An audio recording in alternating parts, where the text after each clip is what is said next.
ऐसा हम शायद आपकी पहले स्टार्टिंग में बात भी कर रहे थे, ऐसा हुआ नहीं होगा कभी पूरे इसमें कि आपके ऊपर कभी चैलेंजिंग टाइम आया हो? देखिए चैलेंजिंग टाइम आया उस वक्त, देखिए 73 में मैंने बिजनेस ज्वाइन किया, तो 73 तक हमारी साइकिल बनता था हमारी कंपनी में, एक हमारा फ्री व्हील का प्लांट लग गया था, चेन का लग गया था, रिम का लग गया था।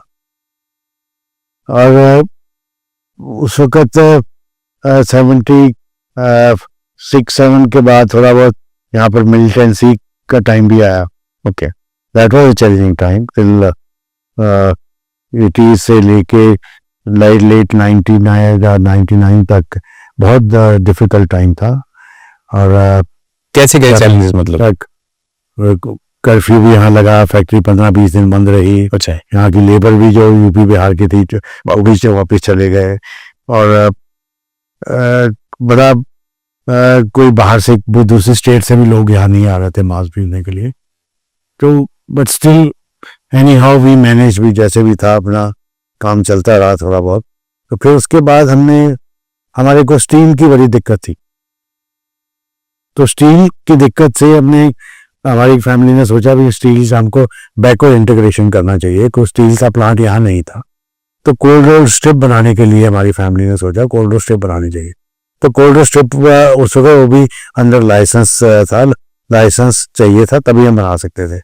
लेकिन लाइसेंस अप्लाई किया तो steel lobby was very strong, उन्होंने हमें लाइसेंस नहीं लेने दिया। लेकिन हमारी फैमिली की विल थी और इच्छा था कि हमने बनाना ही है, स्टील तो बनाना ही है।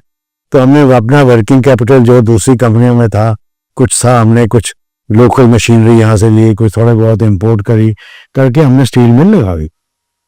लेकिन स्टील मिल का लाइसेंस नहीं मिला, तो उसको चलाने के लिए हमें दिक्कत आने लगी बहुत भी, क्योंकि एक तो वर्किंग कैपिटल हमारा जो भी दूसरी कंपनियों का था वो भी लग गया, क्योंकि उसके ऊपर टर्म लोन तो कुछ लिया नहीं था, ना मिल सकता था।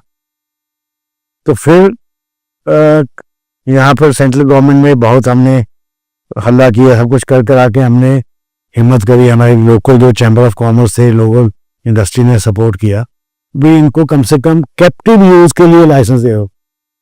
ये जो साइकिल बनाते हैं या अपने जो कंपोनेंट्स अपने वेंडर से लेते हैं उनको बना के स्टील दे देंगे, कहीं मार्केट में ये स्टील नहीं बेचेंगे। तो कैप्टिव यूज के लिए हमको लाइसेंस मिला। और वो जो टाइम 7-8 साल का था, 7-8 साल, हाँ 6 समय जब वो प्लांट लगा, कुछ फिर लाइसेंस मिला, तब तक सारा कुछ सेट हुआ। That was a challenging time भी। हमको कैसे इतना फाइनेंशियल प्रॉब्लम्स आई भाई, कभी इस कंपनी से पैसा इधर लेके आओ, इधर से उधर लेके आओ। फिर वो उस वक्त कोई RTGX नहीं थी या कुछ नहीं था, तो कैश उठाना एक बैंक से 50,000 उठाओ, एक बैंक से 2 लाख उठाओ, इधर से उधर पैसा जमा कराओ, उधर से कराओ, ताकि वो रोज जब चेक आते थे बैंक में, क्लियरिंग आती थी, आजकल तो कोई पता ही नहीं लगता, तो क्लियरिंग आती थी 12:30-1 बजे भी चेक बैंक में लगने हैं। करेक्ट। तो कोई ना कोई कभी मैंने जाना, कभी मेरे कजन ने जाना, बैंक मैनेजर को मिलना, जी ये चेक आ गए हैं सर, ये पास करो, इतना हमारे पास अरेंजमेंट है, इतनी पेमेंट आ रही है, इतना हमारा माल स्टेशन पे पड़ा है, वो हम अभी उठा के लाएंगे तो सारे प्रूफ देना, वो उसको लॉक एंड की में रखेंगे, वो मिलेगा। या ये हमारा डिस्पैच हो रहा है, इसके बिल बनेंगे, ये बिल हम आपको शाम को लेट नहीं तो कल सुबह दे देंगे, इसके अगेंस्ट हमको हमारे चेक पास कर लो। तो वो that was a challenging time. थोड़ा एक्सपोर्ट भी जब करते थे, यहाँ से माल बॉम्बे जाता था, बॉम्बे से शिपमेंट करवाने के लिए खुद जाना पड़ना था, जाते थे भी जल्दी से जल्दी, वहाँ से डॉक्यूमेंट लेके आए, कोई कोरियर सिस्टम नहीं था, तो खुद ट्रैवल करना, रात की यहाँ से ट्रेन पे बैठ के दिल्ली जाना, दिल्ली से फ्लाइट लेके बॉम्बे जाना, बॉम्बे से डॉक्यूमेंट कलेक्ट करने, फिर अगले दिन शाम को वहाँ से फ्लाइट लेके दिल्ली आना, दिल्ली से रात की ट्रेन में बैठ के सुबह यहाँ आना, फिर बैंक में डॉक्यूमेंट्स देने। It was very tight flight से, बिल्कुल। हमारे बैंक मैनेजर को याद है, ये टाइट फ्लाइंग में आप फंस जाओगे, ये नहीं करो, ऐसे नहीं करोगे, अभी तो करना ही है सर, आपको हमको साथ देना पड़ेगा। तो मैं उस वक्त पंजाब नेशनल बैंक में था हमारा ज़्यादा अकाउंट, तो आज भी कभी भी पंजाब नेशनल बैंक का कोई सीनियर ऑफिसर आता है या बैंक मैनेजर आता है, वो मिलने आएगा। भी पीछे उनके CMD आए थे, तो मैंने कहा सर हम पंजाब नेशनल बैंक को नहीं भूल सकते, आज जो कुछ भी A1 साइकिल है वो पंजाब नेशनल बैंक की वजह से है। ब्यूटीफुल।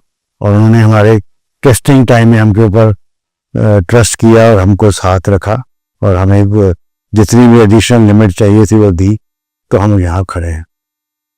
तो अभी तो वो आ जाते हैं, ये आपकी लिमिट है, आपने यूटिलाइज नहीं करी, 31 मार्च आ रही है, इतनी यूटिलाइज कर लो। करेक्ट। तो मैंने कहा जी ये अभी- मेरे बेटे कहते हैं सर पापा वो यूटिलाइज करेंगे, ब्याज पड़ेगा 2 दिन का। मैं कहा कोई बात नहीं, इन्होंने हमारा जो साथ दिया है, तो ये 2 दिन के लिए अगर हम कोई Correct. करना पड़े तो वी शुड नॉट से नो। मतलब मुझे ऐसा, जैसे आपने बताया कि स्टील प्लांट के लिए आपको इतना सब कुछ करना पड़े, लोगों की मोनोपोली थी स्टील वालों की, मुझे नहीं पता कि एक एस्टेब्लिश बिजनेसमैन को भी इतने जुगाड़ से काम कराना पड़ता है इंडिया देश। ये सब उस वक्त तो ND तिवारी जी थे आज, एंडी तिवारी बिल्कुल थे ना। तो उन्होंने हमें काफी सपोर्ट किया। हाँ, मतलब जुगाड़ से चलता है ऐसे। अगर उनको मिले भी, हाँ भी ये ऐसे हमने कर लिया है काम, अभी बताओ भी क्या इसको बंद कर दें।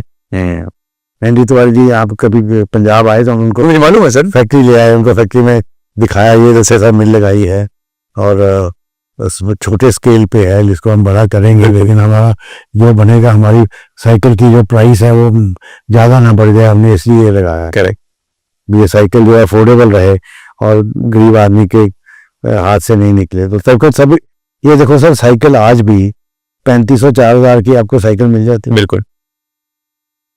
अगर आज मैं बात करता हूँ, जब मैंने ज्वाइन किया 1973 में 140 रुपए का 1 तोला सोना था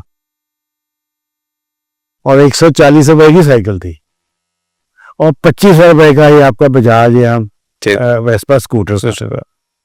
आज देख लो स्कूटर की क्या, और 23,000 की एम्बेसडर गाड़ी थी। ये चीजें मेरे को अभी आज तक याद है। 23,000 की एम्बेसडर गाड़ी थी, 23,000 की। आज देखो 23,000 का सर स्कूटर में नहीं मिलता। बिल्कुल। और साइकिल 140 वाली कितनी, 3,000 हुई।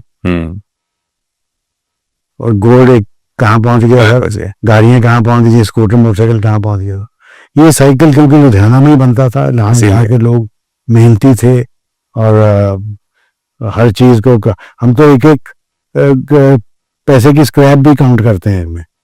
इतना स्टील लगा है, इतना स्क्रैप निकला है, स्क्रैप कितने में बिकेगा वो माइनस करो, फिर कॉस्ट बताओ साइकिल की क्या कॉस्ट होगी।